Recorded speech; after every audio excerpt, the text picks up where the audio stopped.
네, 여러분 혹시 니치 향수에 대해서 들어보신 적 있으십니까? 이 니치는 틈새를 뜻하는 이탈리아어인데 이 대량 생산되는 어떤 일반적인 향수와 달리 이 소수의 취향을 위해서 이 최상급 원료로 만들어진 것을 이 니치 향수라고 부른다고 합니다. 그래서 어떤 제품은 이 작은 병 하나에 이 수백만 원을 호가하기도 한다는 거예요. 자, 그런데 오늘 본문을 보니까 당시 유대 사회에서 가장 독보적인, 가장 비싼 이 니치 향수라고 불릴 수 있는 귀한 향유가 등장을 하고 있지요. 바로 순전한 나드로 만든 향유입니다. 이 나드 향유에 대해서 보니까 이 나드라는 이 식물이 인도에서 그 인도에 우리가 잘 알고 있는 히말라야 그 고산 지대에서만 자라난대요. 그 히말라야 고산 지대에서 이 채취한 희귀 식물인 나드로 만든 이 향유는 이 당시 여인들에게 있어서 일생의 꿈이자 전 재산과 같은 보물이었다는 거예요. 아무나 가질 수 없는 것이었다는 것이죠. 그런데 이 본문의 주인공인 이 마리아가 이 향유가 담긴 옥합을 주님 앞에 단번에 깨뜨려서 그 향유를 주님 발 앞에 그냥 남김없이 딱 부어버리는 사건이 오늘 본문. 우리 한번 요한복음 12장 3절 말씀을 같이 읽어보겠습니다. 마리아는 지극히 비싼 향유 곧 순전한 나드 한 근을 가져다가 예수의 발에 붓고 자기 머리털로 그의 발을 닦으니 향유 냄새가 집에 가득하더라. 여러분, 마리아가 그렇다면 예수님께 그 옥합을 깨뜨려 가지고 그 귀한 향유를 드린 이유가 무엇이지요? 오늘 본문을 보면은 이 마리아는 누구냐면은 바로 죽은 나사로의 누이였다고 써 있어요. 죽었다가 살아난 나사로의 누이입니다. 주님이 우리 지난 시간에 나누었던 것처럼 죽은 나사로를 살려주셨죠. 그러니까 이 입장에서는 자기 오빠를 살려주신 이 주님의 은혜가 너무 감사한 거예요. 그런데 여기서 멈추지 않죠.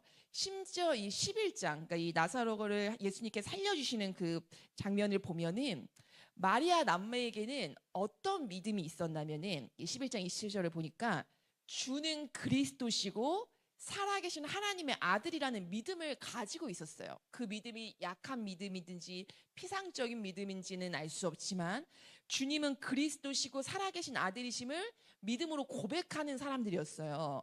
그런데 이 믿음이 나사로가 다시 살아남으로 인해서 예수님께서 죽은 나사로를 부활시킴을 보면서 더 확고해졌을 거예요. 그러니까 어떤 입장인 거예요? 살아계신 하나님의 아들께서 나를 아시고 나를 사랑하시고 나를 불쌍히 여기셔서 내게 찾아와서 나에게 은혜를 주셨네. 그리고 그분이 지금 내 앞에 계시는 거예요. 그런 상황인 거예요. 그러니까 주님이 너무 귀한 거예요. 하나님의 아들이 이 땅에 오셔서 나를 아셔? 그리고 나를 찾아오셔서 우리 오빠를 살려주시고 그리고 지금 또 나를 찾아오셨어? 너무 귀한 거예요. 그러니까 이 주님이 주시는 그 압도적인 은혜를 맛보니까 주님이 너무 귀하고 주님을 너무 사랑하게 되는 거예요. 그래서 주님께 드리고 싶어진 것이죠. 귀한 것으로 더 나아가서 자신이 가진 전부를 지금 드리고 있는 거예요. 아까 말씀드린 것처럼 여러분, 이 향유라는 것은 이 특히나 이렇게 귀한 향유, 여인들에게 있어서 인생 보험이에요. 인생에 한 번 있는 그 혼인을 위해서 모아놓는 거긴 지참금이 있지 않습니까? 그 모아놓는 그 인생의 어떤 보험과도 같은 보물과도 같은 그런 것이란 말이죠. 그런데 마리아는 이거를 아껴 쓰지 않는 거예요. 그저 한 방울 두 방울 좀 부어드릴 만도 한데 그냥 옥합을 깨뜨려 버리죠. 깨뜨리고 남김없이 그냥 쏟아 부어버리는 거예요. 그리고 심지어 자기 머리카락으로 주님의 발을 막 닦는 거예요. 여러분, 지금은 우리가 이렇게 머리를 풀고 다니지만 당시 이 고대 근동사회에서 여자가 공공장소에서 머리를 푸는 것은 굉장히 이 불명예스러운 일이에요. 그래서 만약에 결혼을 한 여인이 공공장소에서 이 머리를 풀었다. 그러면 남편이 이혼을 정당하게 요구할 수 있어요. 그런 일이래요. 그런데 이 사랑하는 주님이 앞에 계신 거예요. 그러니까 자기가 할 수 있는 전부를 또 자기가 할 수 있는 것을 다 해주고 싶은 거예요. 그 마음을 견딜 수가 없어서 지금 이런 우리가 볼 때 이렇게까지 이렇게 무모하게 지금 이런 일을 하고 있는 것이죠. 그런데 여러분 이 행동은 부모님들의 모습에서도 나타나는 것 같습니다. 평생 자녀에게 이 부모가 다 쏟아붓잖아요. 그런데 부모님들은 늘 한결같은 말씀을 한다는 거예요. 야, 내가 너한테 더 못해줘서 미안하다. 이런 말을 하는 거예요. 부모는 자녀를 위해 모든 것을 막 주고 싶어 해요. 그런데 주지 못한 그 한 가지 때문에 미안한다니까요. 전부를 주고도요. 여러분, 왜 그렇겠어요? 사랑하니까. 전부를 주고 싶은 거예요. 오늘 이 본문 말씀은 참 제게도 항상 부담이 되는 말씀이었어요. 주님께 전부를 드려야 된다. 이 말이 참 무겁게 들리더라고요. 전부? 나는 지금 전부를 드리고 있는가? 그 전부를 드린다는 게 무엇일까? 이 참 무겁게 어렵게 다가왔어요. 그런데 이 말씀을 준비하면서 깨닫게 되는 마음이 바로 이거예요. 전부를 드리고 있는가? 어떤 게 전부이지? 어떻게 해야 되지? 이것에 앞서서 주님을 사랑하면 되는구나. 주님을 사랑하면 되는구나. 부모가 자녀를 사랑하니까 당연히 막 주게 되는 거예요. 전부를 주고도 더 못 줘서 막 미안한 거예요. 마찬가지예요. 어떻게 전부를 드리지? 나 지금 전부를 드리고 있는 게 맞아? 어떻게 전부를 드리라는 거야? 이 부담이 아니라 내가 주님을 더 사랑하게 되면은 주님을 더욱 사랑하게 되면은 야, 전부를 드리는 게 고통이 아니구나. 이게 부담이나 의무나 짐으로 다가오지 않겠구나. 기쁨이 되겠구나. 오히려 더 드리지 못해서 내가 드릴 수 있는 게 이거밖에 없어가지고 오히려 내가 죄송하겠네. 사랑이 답이구나. 이런 마음의 깨달음이 왔었습니다. 여러분, 신앙이라는 것은 의무로 짐으로 내 전부를 바쳐야 되는 그런 부담스러운 숙제 같은 것이 아닙니다. 주님이 먼저 십자가에서 자기의 생명이라는 그 향유 옥합을 먼저 우리를 위해 깨뜨리시잖아요. 하나님이 우리를 사랑하셔가지고 독생자 예수 그리스도의 생명을 그냥 아낌없이 줬다는 거예요. 요만큼도 재지 않고 아낌없이 줬다는 거예요. 왜요? 하나님이 이 세상을 너무나 사랑하셨어. 우리를 너무 사랑하셔서 하나뿐인 독생자를 그냥 아낌없이 줬다는 거예요. 여러분, 이 하나님의 사랑을, 예수의 사랑을 아는 사람은 마리아처럼 반응할 수밖에 없어요. 더 사랑하지 못해서, 내가 더 드리지 못해서 죄송한 거예요. 나를 먼저 사랑해 주신 그 주님을 여러분, 나 역시 사랑하게 돼서 내가 가진 귀한 것들을, 내 전부를 드릴 수밖에 없게 되는 거, 그리고 드릴 수 있다는 것을 기쁜 거, 행복하게 되는 거, 여러분, 이것이 바로 신앙임을 믿습니다. 자, 그런데 이 향기로운 자리에 찬물을 끼얹는 목소리가 이제 등장을 하는 것이죠. 이 바로 가룟 유다입니다. 우리 한번 요한복음 12장 5절 말씀을 같이 읽어보겠습니다. 이 향유를 어찌하여 300데나리온에 팔아 가난한 자들에게 주지 아니하였느냐 하니, 틀린 말이 없어요. 너무나 옳은 말인 거 이거. 이 향유의 가치는 300데나리온이에요.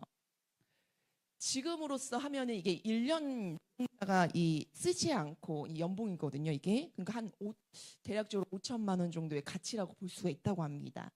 그러니까 이것을 그냥 이게 뚜껑을 딱 열어가지고 깨가지고 그냥 부어버리는 것보다는, 쏟아버리는 것보다는 이걸 팔아서 가난한 자들을 위해서 쓰는 게 훨씬 합리적이고 훨씬 정의롭고 좋은 일이 아닌가. 옳은 말이에요. 이거는 진짜 표면적으로 문제가 될 게 없는 말입니다.